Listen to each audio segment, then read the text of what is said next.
Hello everyone, তো আবার চলে এসেছি নতুন আরেকটা ভিডিও নিয়ে। আর ভিডিওটা খাবার দাবার রিলেটেড হতে চলেছে, প্রচন্ড ইনফরমেটিভ। ভিডিওর প্রথমেই আমরা জানবো যে প্রোটিন, আমরা প্রোটিনটা কেন খাবো, আমরা প্রোটিনটা কেন খাবো। এবার দেখো, প্রোটিন বললেই আমাদের যেটা মনে আসে মাছ, মাংস, ডিম। এবার এইগুলো থেকে একটা জিনিস হচ্ছে যে অতিরিক্ত প্রোটিন খেলে আমাদের শরীরে কি ব্যাড এফেক্ট হবে? অতিরিক্ত মাছ মাংস খেলে কি আমাদের শরীরটা ভীষণই খুব একটা রাগ তেজ তৈরি হবে? অনেকে ওই জন্য বলে যে অতিরিক্ত মাছ মাংস খেলে কোনো রকম সমস্যা হবে কিনা, বা অনেক সমস্যা হয়। আর প্রোটিনের ভালো দিকটাও কি আছে, যে গুড সাইডটা কি আর ব্যাড সাইডটা কি, দুটো নিয়ে আমরা কথা বলবো। তো প্রথমে আমরা চলে যাব যে প্রোটিনটা আমাদের শরীরে কেন দরকার, প্রোটিনটা কেন খাবো। তো এবার হচ্ছে প্রোটিনটা আমরা কেন খাবো। দেখো, প্রোটিন কোনো সময় তোমাকে কিন্তু এনার্জি দেয় না, ঠিক আছে? ফুট 5.5 ফুট, কিন্তু তোমার ওয়েটটা হচ্ছে 40 কেজি নিচে, খাচ্ছ অনেক। কিন্তু কেন হচ্ছে? তারা কি করছে, তারা কিন্তু বেসিক কাজবাজ করে, নরমাল নরমাল লাইফ লিড করে, রিকোয়ারমেন্ট আলাদা। Body weight 75 KG. তো আমি এখন প্রত্যেকদিন ওয়ার্কআউট করছি, কিন্তু এনার্জি দেয় না, ঠিক আছে? এনার্জি দেয় কিন্তু তোমার কার্বোহাইড্রেট, KCl, ঠিক আছে? কিন্তু তবু আমাদের কিন্তু ডেলিকার রুটিনে প্রোটিনটা কিন্তু একটা ভাইটাল ভূমিকা পালন করে। কেন পালন করে? ধরো তো যারা দেখবে আন্ডার ওয়েট হয়, ঠিক আছে? তোমার ধরো বয়স ধরো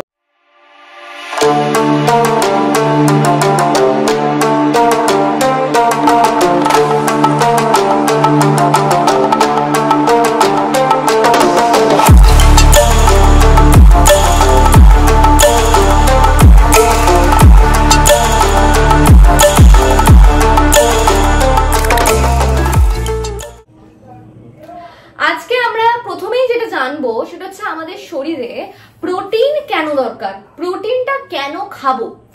তো এবার হচ্ছে প্রোটিনটা আমরা কেন খাবো। দেখো, প্রোটিন কোনো সময় তোমাকে কিন্তু এনার্জি দেয় না, ঠিক আছে? এনার্জি দেয় কিন্তু তোমার কার্বোহাইড্রেট, KCl, ঠিক আছে? কিন্তু তবু আমাদের কিন্তু ডেলিকার রুটিনে প্রোটিনটা কিন্তু একটা ভাইটাল ভূমিকা পালন করে। কেন পালন করে? ধরো তো যারা দেখবে আন্ডার ওয়েট হয়, ঠিক আছে?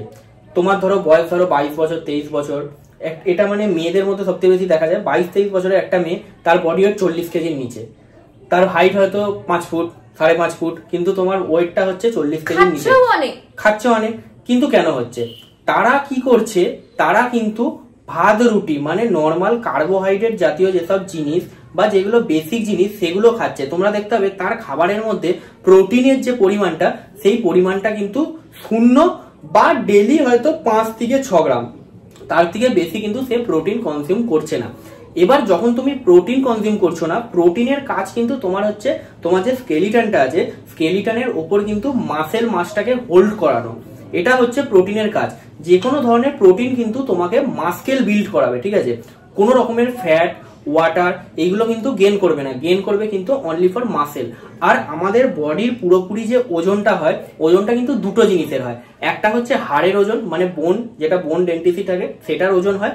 আর সেকেন্ড হচ্ছে যেটা মাসকেল থাকে, মাসকেলের ওজন হয়। দেখো, ওয়াটার আর ফ্যাটের কিন্তু সেরকম পরিমাণে ওজন হয় না।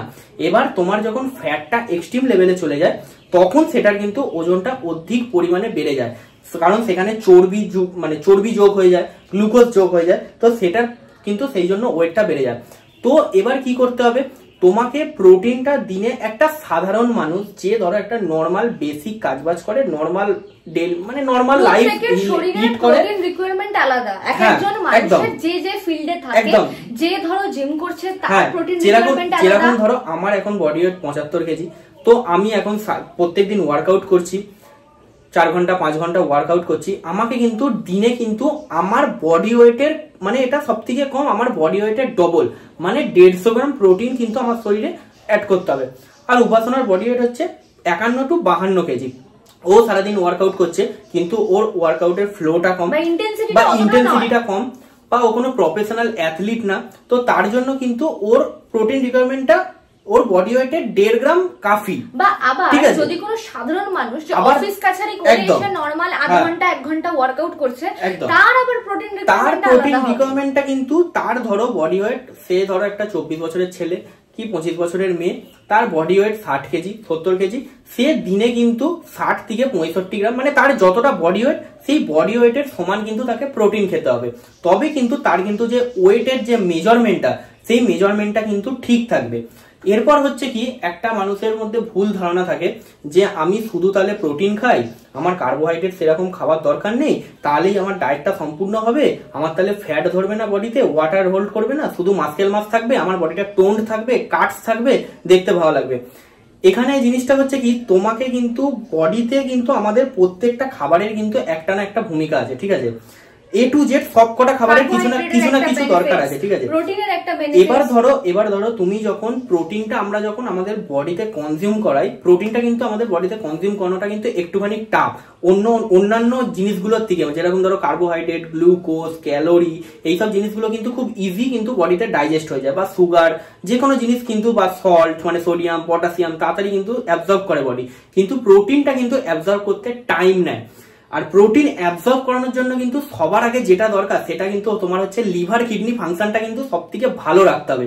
যদি তোমার লিভার কিডনিতে যদি প্রবলেম থাকে তাহলে কিন্তু তোমার প্রোটিন কিন্তু লিভারের উপর কিন্তু ডাইজেস্ট করবে না, কারণ কি প্রোটিন কিন্তু একটা হার্ড ফর্ম খাবার। যাদের ওজন কোনোভাবেই বাড়ছে না তারা ওইগুলোর একটা পরীক্ষা করে নিতে পারো, যে একদম যে এলএফটি টেস্ট করাতে হবে, আরএফটি টেস্ট করাতে হবে, দেখতে হবে তার লিভারের পজিশন কি আছে, বা তার কোনো রকম কোনো কিছু সমস্যা আছে কিনা লিভার কিডনির উপর। যদি ইস্যু থাকে তোমরা কিন্তু প্রোটিনটাকে কিন্তু ডাইজেস্ট করাতে পারবে না। এবার কথাটা হচ্ছে, আমাকে প্রোটিন ডাইজেস্ট করানোর জন্য প্রোটিনের কিন্তু কিছু সাপোর্টিভ খাবারের দরকার হয়। কিরকম খাবারের দরকার হয়, আমি যদি ধরো 100 গ্রাম, আমি একটা এক্সাম্পল দিচ্ছি, ধরো আমি 100 গ্রাম প্রোটিন নিচ্ছি, তার সাথে কিন্তু আমাকে 200 গ্রাম কার্বোহাইড্রেট ওটার সাথে কিন্তু যোগ করতে হবে, তবেই কিন্তু গিয়ে প্রপার ওয়েতে কিন্তু প্রোটিনটা কিন্তু সম্পূর্ণভাবে আমাদের বডিতে লাগবে। নয়তো কি হবে, তুমি ধরো 100 গ্রাম প্রোটিন নিচ্ছ, সেখান থেকে হয়তো দেখছো যে 30 গ্রাম প্রোটিন কাজে লাগছে আর 70 গ্রাম পটি দিয়ে বেরিয়ে যাচ্ছে, ঠিক আছে? তো আমাদের কিন্তু লাভ কিছু হবে না, তোমার খরচাকে খরচা হবে, একদম। এরপর প্রোটিনের আরেকটা জিনিস আছে, যে প্রোটিন কিন্তু অনেক ধরনের হয়, একটা হচ্ছে ভেজিটেরিয়ান প্রোটিন, একটা নন ভেজিটেরিয়ান প্রোটিন, ঠিক আছে? কন্ট্রোভার্সিয়াল একটা টপিক, অনেকেই মনে করে, অনেকে বলে যে নন ভেজ অতিরিক্ত খেলে নাকি আমাদের শরীর হিট হয়ে যায়, প্রচন্ড রাগ তেজ তৈরি হয়, শরীরে স্কিনে প্রবলেম হয়, বিভিন্ন রকম পেট গরম হয়, অনেক কিছু হয়। এবার ওই জন্য মানুষ একটু ভয় পায় যে আমি যদি ওয়ার্কআউট করি ভালোভাবে, আমি যদি ওয়েট গেইন করি, এই করি, আমাকে তাহলে প্রচুর এই ধরনের মাছ, মাংস, ডিম প্রচুর খেতে হবে। তো এইসব নিয়ে একটা মিসকনসেপশন প্রচুর আছে। এবার দেখো, এবার নন ভেজ যে জিনিসগুলো আছে, নন ভেজের মধ্যে যেসব প্রোটিন গুলো পড়ে তার একটা গুড এফেক্ট আছে, আবার একটা ব্যাড এফেক্টও আছে। আবার ভেজিটেরিয়ান জিনিস যেগুলো আছে সেগুলোর একটা গুড এফেক্ট আছে, আবার একটা ব্যাড এফেক্টও আছে। সবার আগে যেটা হচ্ছে যে আমাদের ভেজ যে প্রোটিনগুলো রয়েছে, ভেজিটেরিয়ানের মধ্যে যে প্রোটিনগুলো পড়ে সেগুলো কিন্তু আমাদের কখনো পরিপূরক প্রোটিন না, ঠিক আছে? তার মধ্যে কিন্তু যে কটা প্রোটিন সোর্স আছে তার মধ্যে সবকটার মধ্যে কিন্তু আমাদের বা আমাদের অ্যামাইনো অ্যাসিড বা এসেন্সিয়াল অ্যামাইনো অ্যাসিড, সবকটা যে কটা অ্যাসিড আমাদের দরকার হয়, বা যে কটা আমাদের প্রোটিন চেন অ্যামাইনো অ্যাসিড আছে, সেগুলো কিন্তু তোমার কিন্তু থাকে না যে কটা ভেজ প্রোটিন আছে। তো তোমাকে ভেজ প্রোটিন দিয়ে তোমাকে যদি জিনিসটা যদি ফুলফিল করতে হয় তাহলে কিন্তু অনেক ধরনের ভেজ প্রোটিন তোমাকে ডায়েটের মধ্যে অ্যাড করতে হবে, এবং সেটা খুব সাধারণ। আমার কাছে মনে হয় না নন ভেজ প্রোটিনের থেকে, মানে নন ভেজ খাবার দাবারের থেকে ভেজ কিন্তু অনেক বেশি এক্সপেন্সিভ, ঠিক আছে? এটা অনেকে বোঝে না, এটা কিন্তু একদম। প্লাস তোমার কিন্তু বডির সম্পূর্ণ যে প্রোটিনটা দরকার সেটা যদি তোমাকে পেতে হয় তাহলে কিন্তু অনেক ধরনের খাবার কিন্তু তোমাকে কিন্তু অ্যাড করতে হবে তোমার মিলের মধ্যে। আর নন ভেজ প্রোটিনের সুবিধাটা কি হয়, যে নন ভেজ প্রোটিন যে কটা ধরো তোমার মিট মানে যে মাংস আছে, ডিম আছে, ঠিক আছে, বা ধরো যে কটা মাছ আছে, বা সি ফিশ জাতীয় যেসব মাছ আছে, বা ধরো আমাদের বোম্বে ডাক আছে, বা ধরো তেলাপিয়া মাছ আছে, ঠিক আছে? বোম্বে ডাক মানে হচ্ছে লোটে মাছ, ঠিক আছে? এই যে মাছগুলো আছে এগুলো একদম এগুলো কিন্তু খুব একটা কস্টলি প্রোডাক্ট নয়, তুমি বেসিক প্রোডাক্ট, আর এর মধ্যে কিন্তু তুমি প্রোটিনের সবকটা জিনিস কিন্তু পেয়ে যাবে। এবার দেখো, এবার এখনকার যুগে চিকেনের মধ্যে অনেক রকম ভেজাল আছে, অনেক রকম মেডিসিন ইউজ করানো হয়, যার ফলে কিন্তু চিকেন খেলে একটা সাইড এফেক্ট মানুষের হয়। এখন নন ভেজ প্রোটিনটা কেন খারাপ, কোনো কোনো ক্ষেত্রে আমরা যদি ধরো অধিক পরিমাণে যদি ননভেজ প্রোটিনটা কনজিউম করি, তাহলে কিন্তু কি হবে, আজকালকার দিনে ননভেজ যেখানে ধরো চিকেন খাচ্ছি, আমরা এগস খাচ্ছি, এগুলো কিন্তু মেডিসিন দিয়ে কিন্তু প্রোডাকশন করানো হচ্ছে, ঠিক আছে? নিজেদের ফার্মে চাষ করা জিনিসটা খাবো না, আমরা কিন্তু বাজার থেকে কিনে খাবো, ঠিক আছে? বাইরে যারা থাকে মানে ফরেনে, তাদের ফিটনেস বা তাদের স্কিন কোয়ালিটি কখনোই আমাদের সঙ্গে, তাদের অনেক জিনিসগুলো প্রসেসড, অনেক বেশি আপডেট, আমরা কিন্তু অনেক বেশি ভেজালের মধ্যে বাস করি। হ্যাঁ, তো আমরা যে সকল ধরো মেডিসিন গুলো ইউজ করছে সেগুলো কিন্তু আমাদের বডিতে কিন্তু চলে যাচ্ছে, আর সেই জিনিসগুলো কিন্তু আমাদের ক্ষতি করাচ্ছে। তো ননভেজ প্রোটিনের এটা একটা সাইড এফেক্ট আছে, তোমাকে একটা সে সাইড এফেক্ট দেবে, ঠিক আছে? কিন্তু ধরো তুমি একটা মিনিমাল পরিমাণে খাচ্ছ, তুমি ধরো দিনে ধরো খুব বেশি হলে 200 গ্রাম প্রোটিন খাচ্ছ কি 3 to 4 এগস খাচ্ছ, এটা কিন্তু একটা বেসিক মানুষের জীবনে কিন্তু কোনো রকম ক্ষতি করবে না। প্লাস আমার সুবিধাটা হচ্ছে আমার বাজেটের মধ্যে আসছে, প্লাস আমি একটা প্রোটিনের মধ্যেই কিন্তু অনেক ধরনের প্রত্যেকটা জিনিস কিন্তু আমরা পেয়ে যাচ্ছি। তবে ননভেজ প্রোটিন কিন্তু বডিতে ডাইজেস্ট করতে একটুখানি সময় নেয়। যেরকম ধরো চিকেন আছে, চিকেন ধরো তোমাকে কম করে বডিতে তোমার ডাইজেস্ট হতে বা মাসেলের মধ্যে সেই জিনিসগুলো গিয়ে মাসেলটাকে ডেভেলপ করতে তোমার কিন্তু 12 থেকে 14 ঘন্টা টাইম নেয়, ঠিক আছে? তার জন্য কিন্তু তোমাকে লিভারের যে মানে পাওয়ার আছে, সেই পাওয়ারটা তোমাকে বাড়াতে হবে, লিভার কিডনিটার ফাংশনটাকে তোমাকে ভালো রাখতে হবে। এরপর হচ্ছে তোমার যে রেড মিট আছে, রেড মিট কিন্তু আমাদের ননভেজ প্রোটিনের মধ্যে একটা বড় প্রোটিন সোর্স, কিন্তু তার মধ্যে কিন্তু খারাপ দিকটা কি আছে, যে তোমার তার মধ্যে যদি 100 গ্রাম প্রোটিনে যদি 100 গ্রাম মানে ধরো রেড মিটের মধ্যে যদি 40 গ্রাম প্রোটিন থাকে, তার মধ্যে কিন্তু 40 গ্রাম কিন্তু তোমার ফ্যাটও থাকবে, ঠিক আছে? তো ওই ফ্যাটটাও কিন্তু তোমার বডিতে নেবে। প্লাস হচ্ছে তোমার রেড মিট টাইপের যে কোনো ধরো মাংস যেটা হয়, সেটা কিন্তু তোমার বডিতে ডাইজেস্ট করার জন্য কম করে 24 to 26 আওয়ার্স কিন্তু এটা কম করে সময় লাগেই লাগে। তো এগুলো কিন্তু বডি অ্যাবজর্ব করতে অনেকটা টাইম নিয়ে নেয়। তো এইটুকুতে আমরা জানলাম যে প্রোটিন কেন খাবো, ননভেজ নাকি ভেজ। প্রোটিন খাওয়ার জন্য আমাদের বডিটাকে কি জায়গাতে আমাদেরকে স্ট্রং করতে হবে। তো এবার জানবো যারা প্রোটিন না খাবে, মানে যদি কারোর শরীরে প্রোটিনের ঘাটতি দেখা যায়, তাহলে সহজভাবে বলে দাও যে কি কি ডিসঅ্যাডভান্টেজ, কি কি ক্ষতি হতে পারে তুমি যদি প্রপার প্রোটিন না খাও। তুমি যদি প্রপার প্রোটিন না খাও, সবার প্রথম তোমার যেটা হবে, তোমার বডি ওয়েট কোনোদিন বাড়বে না, ঠিক আছে? ধরো তোমার, আমি যেরকম ফার্স্টেই বললাম যে তোমার ধরো 24 বছর বয়স, তোমার ধরো 5 ফুট কি 5.5 ফুট মানে হাইট, কিন্তু দেখছি তোমার বডি ওয়েট 40 কেজির নিচে, তোমার বডি ওয়েট 42 কেজি 41 কেজি এরকম, ঠিক আছে? একটা তোমার 24-25 বছরের একটা যে মানুষ হবে, তার বডি ওয়েট একটা স্বাভাবিক জীবনে কোনো ওয়ার্কআউট ছাড়া বা কোনো কিছু ছাড়া নর্মাল তার একটা ফিট বডি ওয়েট কিন্তু 55 to 60 মধ্যে হওয়া উচিত, ঠিক আছে? এটা একটা ফিট ওয়েট। কিন্তু যখনই তুমি প্রোটিনটা কনজিউম করছো না, অনলি কার্বোহাইড্রেটের উপর থাকছো, তখন কিন্তু তোমার কিন্তু ওই ওয়েটটা কিন্তু বডিতে থাকবে না। কারণ কিন্তু কার্বোহাইড্রেট জাতীয় যে কোনো জিনিস তোমায় কিন্তু এনার্জি দেবে, কেসিএল দেবে, কিন্তু তোমার বডি ওয়েট কিন্তু মেনটেন করবে না। কারণ কি, সে কিন্তু মাসকেল হোল্ড করায় না। কার্বোহাইড্রেট বা গুড ফ্যাট বা তোমার যে কটা ধরো এনার্জি টাইপের জিনিস আছে, কেসিএল আছে, গ্লুকোজ আছে, সুগার আছে, এগুলো কিন্তু তোমার বডি ওয়েট কিন্তু মেনটেন করে না। বডি ওয়েট মেনটেন করে কিন্তু সবসময় প্রোটিন। আর প্রোটিন, আর আমি যেটা বললাম যে তো আমাদের ডেলিকার নিত্যদিনের রুটিনে আমাদের প্রত্যেকটা খাবারের কিন্তু কিছু না কিছু ভূমিকা আছে। তার মধ্যে আমাদের মেন যে দুটো খাবার, সেটা হচ্ছে প্রোটিন আর তোমার কার্বোহাইড্রেট। এবার আমাকে প্রোটিন আর কার্বোহাইড্রেটকে কিন্তু ব্যালেন্স করতে হবে। আমি যদি 50 গ্রাম প্রোটিন খাই, তাহলে আমাকে 100 গ্রাম কার্বোহাইড্রেট নিতে হবে। যদি আমি 100 গ্রাম প্রোটিন খাই, তাহলে আমাকে 200 গ্রাম কার্বোহাইড্রেট নিতে হবে। তবেই কিন্তু বডির পুরো ইকুয়াল জিনিসটা কিন্তু মানে ব্যালেন্স হবে।